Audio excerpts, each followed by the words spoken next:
Hello, Mike, and welcome. Thank you for joining me in the Games of Marchatorium, a safe virtual space where we can safely. Am I supposed to be sealed in here, though? Or is that You've been sealed in for your own safety, Mike. Yes, to my virtual space where we can safely discuss the games that are coming out in March 2023. There's a lot of them. Already. Yep. March already. A number of horror games. Oddly enough, for March. Let's get into it. They all missed Halloween last year. Yeah, that's basically that's probably the subtext. The creators of Nioh return with another rock-hard saga of savage battles and outlandish combat. Wolong Fallen Dynasty sees you fighting through a dark fantasy version of China's Three Kingdoms period. This one looks cool, right, Mike?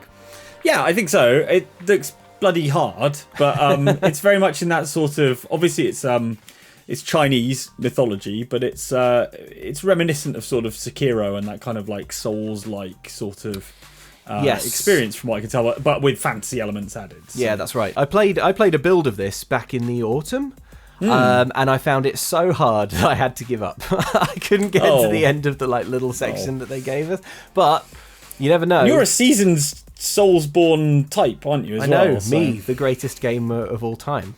So exactly. What does that it must tell be you? tough. I suspect me there's a new challenge on the block for those gooders, those good getters, who want to test themselves against something even more difficult. It looks very cool. It's from the folks who made Nioh. That was obviously more of a Souls-like game when it came out. It was kind of clearly sort of riffing off of that structure mechanically.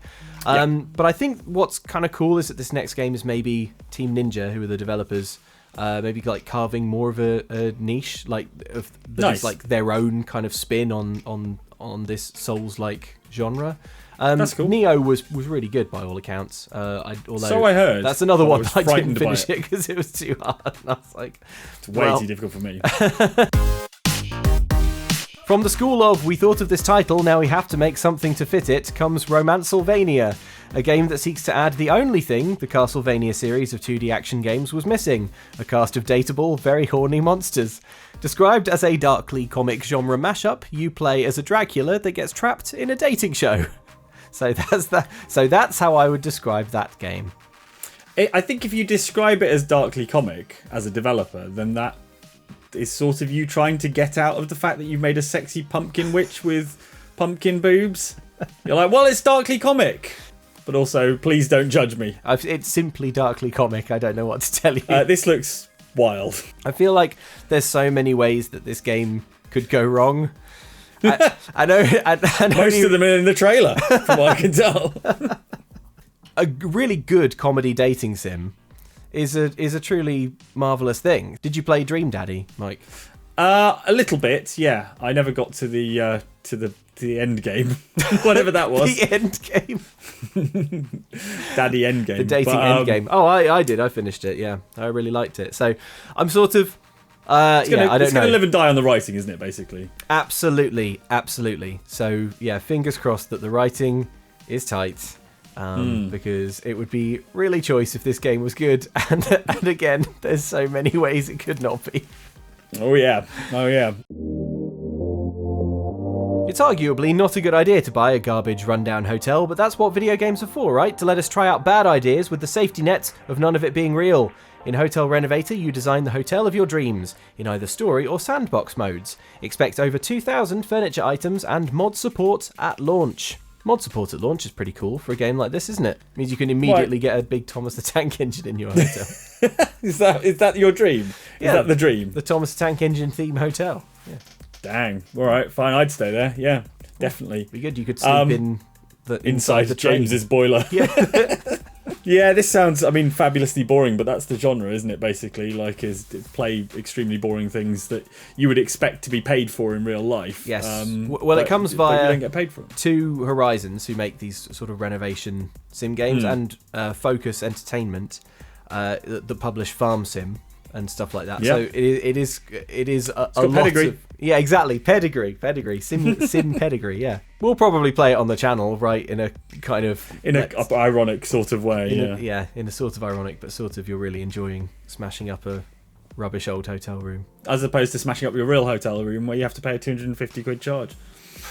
I'm speaking like that's from experience. Yeah, I was going to say, Mike. I'm just joking. Dropping all of the rockstar anecdotes. I love it. It makes me sound like a rock star, doesn't it? Yeah. The reality is I probably couldn't even lift the flat screen TV to get out of the window and into the pool, so, you know. I have to live out my fantasies in Hotel That's Renovator. what Hotel Renovator does. Coming March 2023. Yeah, maybe one of the scenarios is a rock star has stayed in the room and you have to like put it back together afterwards. Put it back together. Yeah, that would be really good. I mean, that would be brilliant. All right, I'll play that. Here's an interesting one. Fatal Frame: Mask of the Lunar Eclipse is a survival horror game from 2008 that was, by all accounts, pretty good, but hampered by the fact that it came out on the Wii and only in Japan. It looks like a gleefully disturbing romp through ghost-filled environments where you must use Fatal Frame's camera obscura to defeat ghosts. Are you familiar with Fatal Frame as a franchise, Mike? I'm aware of it, but I've never actually played one myself. But I like the idea of the sort of camera and things. It's kind of an interesting, creepy concept that presumably was executed well enough that it's worth re-releasing a game from 2008 in 2023. I think really this is what remasters should always be. This is my dream kind of remaster. It's a game I'd never even heard of. Why say it's a remaster? Just pretend you did it. Just pretend you did it and that the graphics aren't very good. Yeah. There must be loads of games that only came out on the Wii because it was such an enormous platform. Yeah. That, like, if you never owned a Wii, which I didn't, I owned a Wii U. Big mistake. Whoops. But it, you know, like Indiana Jones and the Staff of Kings, that was a game on the Wii that I would have played had I owned a Wii, but I didn't. So there you go. So yeah, I think this is good actually. not having played it or really knowing anything about it, I'm going to say this one's good. Yeah, it was critically well received when it came out. I think it's going to be a sort of interesting pairing with Resident Evil 4, which we're going to talk about in a little bit because that is the biggest game coming out this month. But it's like it's another survival horror game from that noughties era. Yeah. It looks like it has those kind of slightly clunky tank controls. There wasn't any weird motion control nonsense with like actually pointing the camera using the Wii thing or anything, was there? I mean, I would be fairly certain there was if it came out only on the Wii. You got to get some sweet waggling in there, right? Well, hopefully they've provided an alternative. Yeah, I'm sure that's all been patched out now, and it works nicely with normal controls. Wrestling. They still haven't sorted out who the strongest one of them is, so they have to keep doing wrestles in the hope of straightening the whole thing out.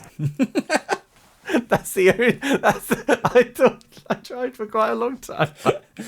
So it's a good job Andy's not here. Look, it's WWE 2K23. Yes. It's what are the headline features of this year's wrestling game, Mike? Well, it's the return of showcase mode, which I really like because basically it's like a playable documentary. Yes. About John Cena this time, right? About John Cena, yeah.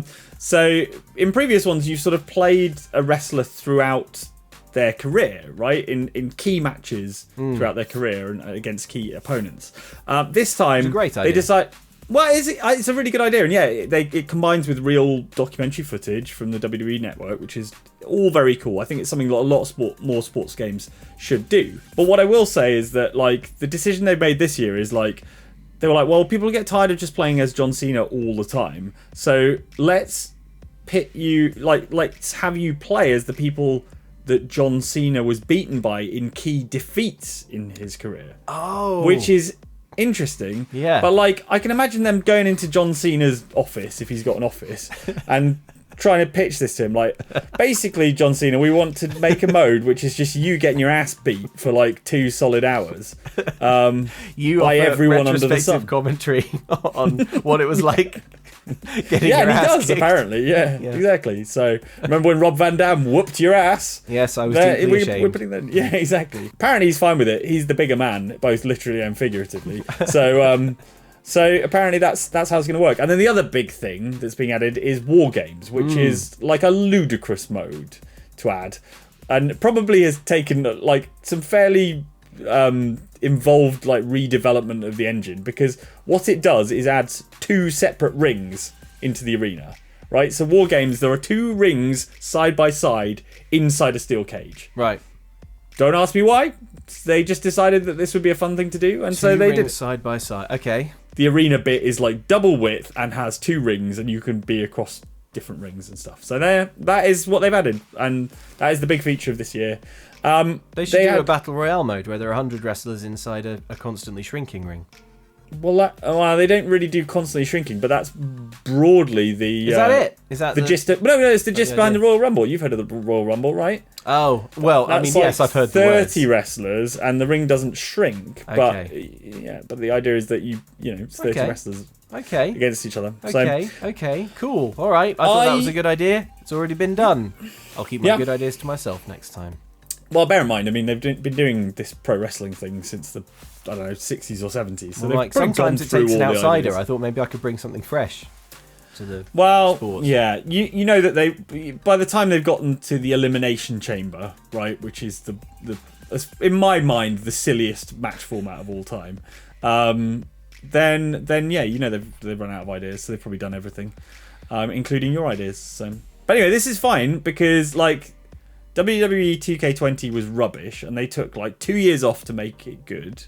And WWE 2K22 was much improved. Mm-hmm. And this is a bit more of the same, but with some added bits. So added Johnson. I'm into it. Cool. The biggest game out this month needs no introduction, but here's one anyway, because I have to justify my presence somehow. Resident Evil 4, the classic 2005 survival horror game, is the latest in the series to get the luxurious remake treatment.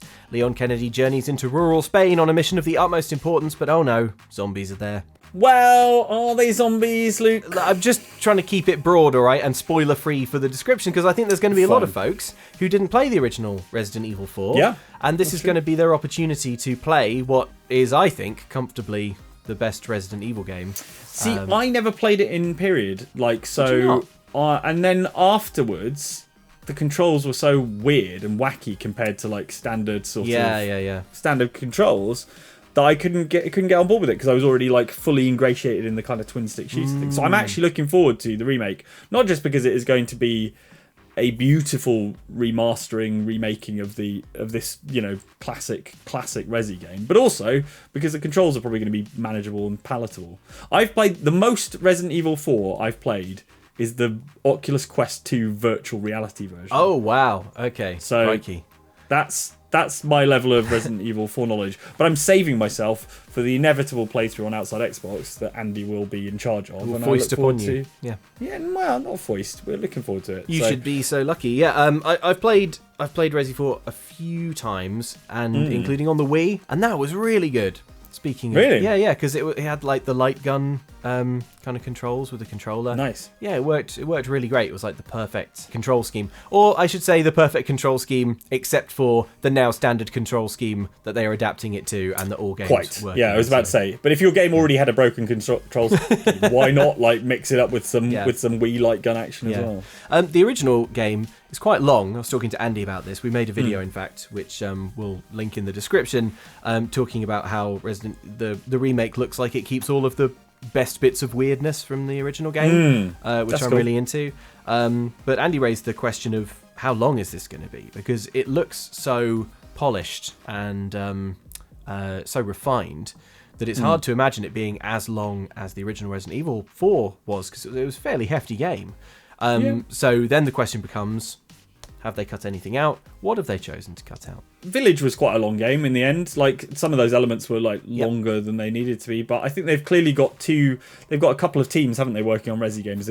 They do the sort of newer ones like Village and Resi 7, and then they do the remakes. But what I will say is that Resident Evil 3 was quite a short game on the PlayStation 1. Yes. And they fleshed it out to make it longer. So, we'll see. They may cut stuff out, but I trust them. Their remakes have been so good. All right, yours to lose, Capcom.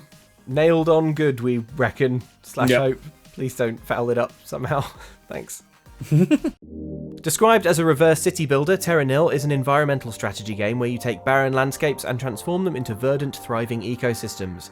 Expect extremely chill vibes when it's released on March 28th for PC and as part of Netflix's library of games available to subscribers. Sounds rubbish. Where do you park your car? Mike, that's not the idea. No, I know. You let your car be reclaimed by nature. I'd rather not. It was very expensive. Well, it's also going to be expensive to have it subsumed into a coral reef. What you really need to know about this game is that it's published by Devolver. Yes. Who I think have really, in the last few years, sort of forged a reputation for themselves as the indie game publisher of record. You know, they have a great reputation for finding indie games that deserve a broad platform. And this one, I hope, you know, hopefully is similarly great. I love the concept. I love the idea of a reverse city builder. It looks beautiful. It looks like it kind of has kind of... At the end of it, does it all just look like The Last of Us, basically? Well, I think you kind of like completely get rid. It's like it doesn't end up. It's not all overgrown and kind of post-apocalyptic. It's like fresh, you know, as if humanity has finally been swept clean. this horrible disease on this planet. The virus has been cured. The virus that is humanity. That is humanity. Yeah. Fine, good. Sounds like we deserve it. So those are a few of the games coming out in March 2023. There are some good ones on the horizon. Mike, what if you could play only one and the rest had to be thrown into the sun and no one got to play them? Which would you choose? Romancelvania. Obviously. I'm imagining... Ironically, I might add, but Sure. Weird all the Resident Evil 4 fans who are like, well, now we can't play it, Mike. No, it's fine because they've got Romancelvania. It's fine, what more do you need? The refined version of all video games. The true horror game. Yeah. Okay, cool. Well, I'll give my shout to Terra Nil, which I'm over interested Resi 4 to try, but we'll definitely obviously be I suppose playing you've played Resi Resi 4 already, haven't you? So you don't need to play it again. Well, that's Mike's choice and my choice, but let us know what you're excited for in the comments. Thanks very much for joining us. Why not like and subscribe if you enjoyed this, and we will see you in for much more Romancelvania. Much more romance. We will see you back Romancelvania videos on Outside Extra. That's the Outside 72-hour Extra Romancelvania live stream. Is it for charity? Oh no. Nope. We're going to unlock every ending. Wait, I didn't mean that. Right, end the video now.